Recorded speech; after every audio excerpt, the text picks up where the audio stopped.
Hi everyone, I'm Alice. Today, we're diving into a very personal topic. We're talking about anxiety and how it actually affects our daily lives. It's a topic that hits really close to home for me, Alice. I know it all too well. I know, Bob. Many of us feel like we're carrying an invisible weight all day long. Exactly. It feels like your brain is always, and I mean always, waiting for a disaster. That's why we want to share our stories and some helpful tips today. We aren't experts, but we've learned a lot through our own struggles. So, let's start with the physical side. How does it feel for you? For me, it starts in my stomach with a very tight, painful knot. I get that too. But my chest also feels incredibly heavy, like a weight is sitting on it. Does it make you feel like you've forgotten how to breathe? Yes. Like I can only take tiny, shallow breaths. It's like my lungs have suddenly shrunk to half their size. That is your survival mode kicking in, even when it's not needed. Even if I'm just sitting at my desk, doing absolutely nothing? Especially then. Your brain is reacting to stress, not a real tiger. The what-if monster is honestly the hardest part of my journey. It's a constant loop of disasters that haven't even happened yet. I call it the mental horror movie because it's just so vivid. Do you ever overthink things you said years ago? Like at 2 a.m.? All the time. I relive every awkward moment in high definition. It's funny because most people involved don't even remember. True. We are the only ones still watching that bad movie.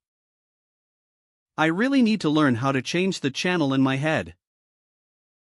Do you feel nervous when you have to meet new people, Bob? I do. I worry that I'll sound boring or say something weird.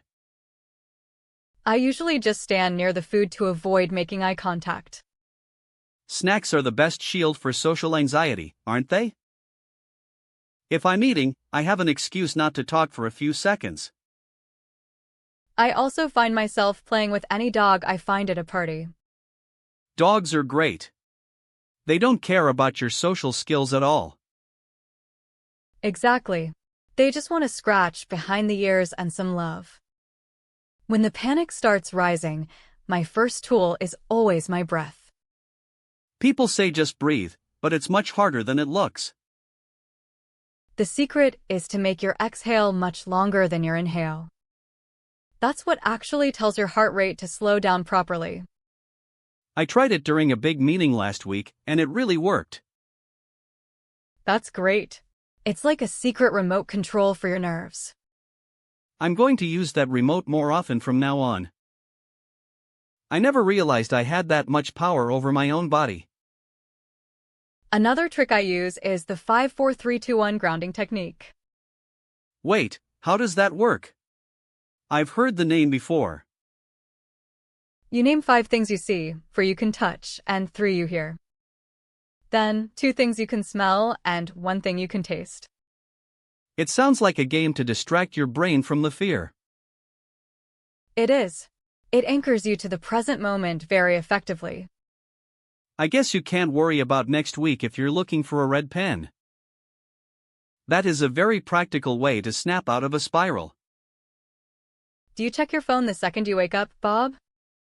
Guilty. I scroll through news and social media immediately. That is like inviting a crowd of shouting people into your bed.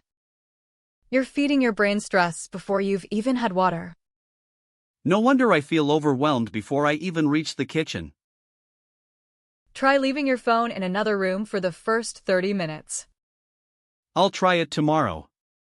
I want to start my day in peace. It's time for me to take control of my morning routine again. Why does anxiety always wait until 3 a.m. to show up? The silence makes your worries sound much louder than they are. There are no distractions, so your brain creates its own noise. I keep a worry journal by my bed to write those thoughts down. Does dumping them on paper actually help you fall back asleep? It tells my brain, we recorded this, we can solve it tomorrow. It's like closing all the open tabs on your mental computer. I need to close about 100 tabs tonight, then. Bob, how many cups of coffee did you have today? 3. Maybe 4. Why? Do I look a little jittery? Caffeine mimics the symptoms of anxiety perfectly. It raises your heart rate and makes your body feel on edge. I never thought about it that way. I just thought I was tired. Try switching to herbal tea for a few days and see. A day without coffee sounds like a different kind of nightmare. But if it stops the heart palpitations, it's probably worth it. I've noticed that I feel calmer after a long walk or a run. That's because anxiety is energy that has nowhere to go. When you move, you're literally burning off the stress chemicals. So I'm giving my fight or flight response a job to do? Exactly. You're telling your body, we are running from the danger. That makes so much sense. I'll stop just sitting with my worry. Even 10 minutes of stretching can release tension in your muscles. Your body and mind are more connected than you think. I struggle a lot with wanting everything to be perfect. I think that's a very common trap for anxious people. We think perfection equals safety, but it's just exhausting. I'm learning to accept good enough as a success. It's hard to lower your standards when you've always aimed high. But perfect is the enemy of peace. I choose peace now. The world doesn't end if I make a small mistake. I need to start believing that too. Peace over perfection. When was the last time you spent time in nature, Bob? It's been months. I'm always staring at a screen. Nature has a way of slowing down our racing thoughts.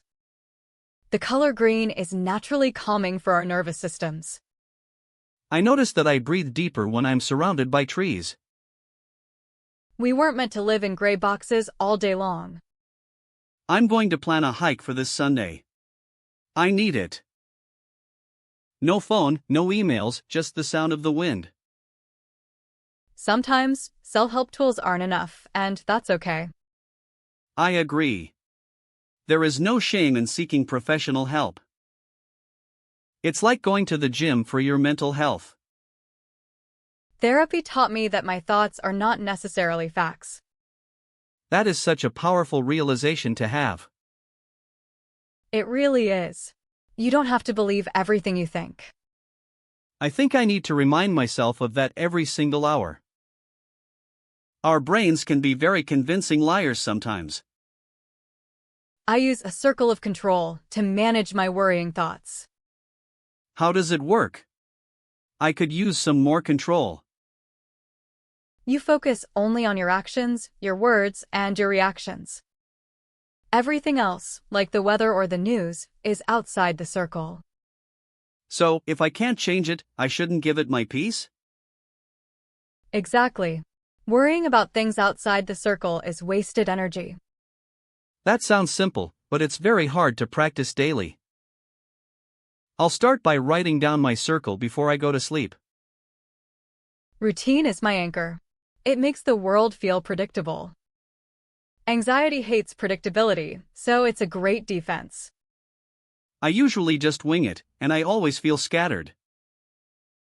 Try waking up just 20 minutes earlier for some quiet time.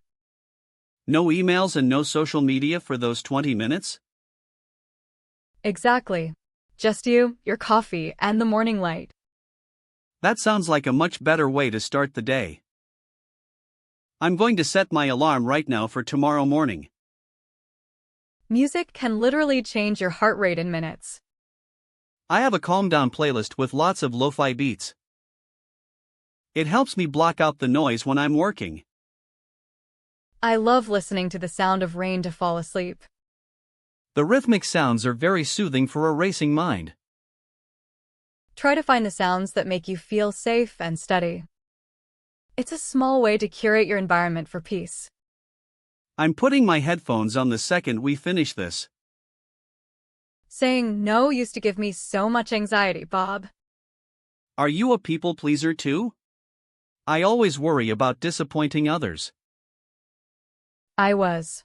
But overcommitting yourself is a fast track to burnout. I had to learn that no is a complete sentence. I still feel guilty every time I turn down an invite. You can't pour from an empty cup. You have to rest. I'm slowly realizing that my energy is a limited resource. Setting boundaries is actually a form of self-respect. Avoiding the things we fear only makes the anxiety grow. The fear gets bigger in the dark where you can't see it. So, we have to face it in small, manageable steps? Yes. Every time you face it, you prove that you are safe. I'm terrified of public speaking, so I started in small groups. That's brave. How did it feel after you did it? My heart was pounding, but I survived and felt proud. The next time will be just a little bit easier. Gratitude is the direct opposite of anxiety in the brain. How can being thankful stop a panic attack from happening? When I'm scared, I can't think about what's going well. It forces your mind to switch channels from danger to safety. I'm grateful for this coffee and this honest talk today. See? That's 2 things. Try to find 3 more tonight. It's a simple habit, but it feels very powerful already. I'll start a gratitude journal before I go to sleep. I've stopped fighting my anxiety and started accepting it. It's like a noisy neighbor that I just ignore now. So you just say, I'm anxious right now, and that's okay? Exactly. Fighting it only creates more tension and more pain. When I stop resisting the feeling, it seems to pass faster. It's a paradox, but acceptance is the path to peace. I am slowly learning how to be at peace with myself. My mind is not my enemy, it's just trying to protect me. Well, we have reached the end of our conversation today. We hope these stories and tips help you feel less alone. Please share your own coping methods in the comments below. We love learning from your experiences as well. And don't forget to like and subscribe for more talks. Take a deep breath and be kind to yourself. Bye, everyone. Stay steady and keep moving forward. See you soon.